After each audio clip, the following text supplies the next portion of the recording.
Kia ora everyone, welcome along. Today we're looking at Philippians chapter 4 verses 10 to 13. And Paul writes from prison, he says, I rejoice greatly in the Lord that at last you renewed your concern for me. Indeed you were concerned, but you had no opportunity to show it. I'm not saying this because I'm in need, for I've learnt to be content whatever the circumstances.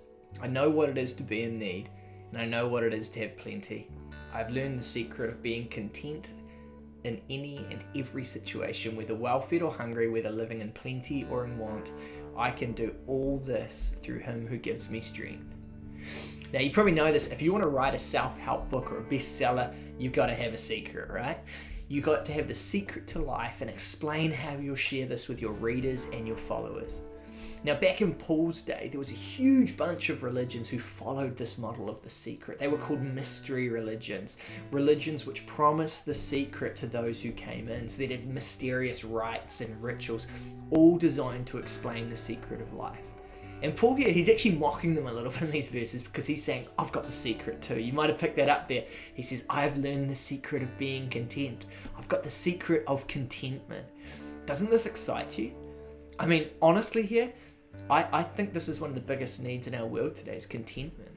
We're always consuming, always wanting more money, yet increasingly unhappy. I see this in my own life, a never-ending appetite for more, always assuming that one more thing will make me happy. And Paul says, I've had heaps, I've been poor, and in it all, I've been content regardless of the circumstances. See, one of the words of contentment he uses here in verse 12, actually, this word means being self-reliant. So Paul's saying, I know how to be myself and to be okay. I know how to depend on nothing else.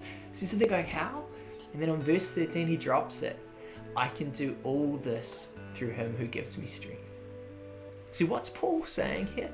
Paul is saying, I'm self-reliant because I am self-dependent. This is the beautiful paradox of the gospel. Paul is saying, I'm strong when I am weak. Why? Because it is Christ at work within me. What is the mystery? What is the secret? It's Christ. It's Jesus. It's the gospel. And Paul says the further away we run from this, the less content we will be.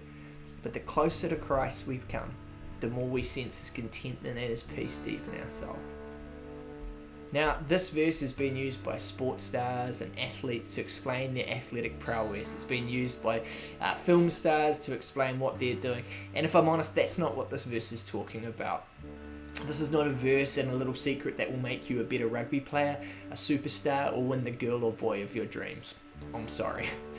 This is about recognizing that contentment and power from God come when we're in the will of God. As we rejoice, as we pray, as we are gentle, as we seek him and seek to follow where he leads, then and then only will we learn this glorious contentment. This isn't about fulfilling your dreams. It's about your dreams being changed, right?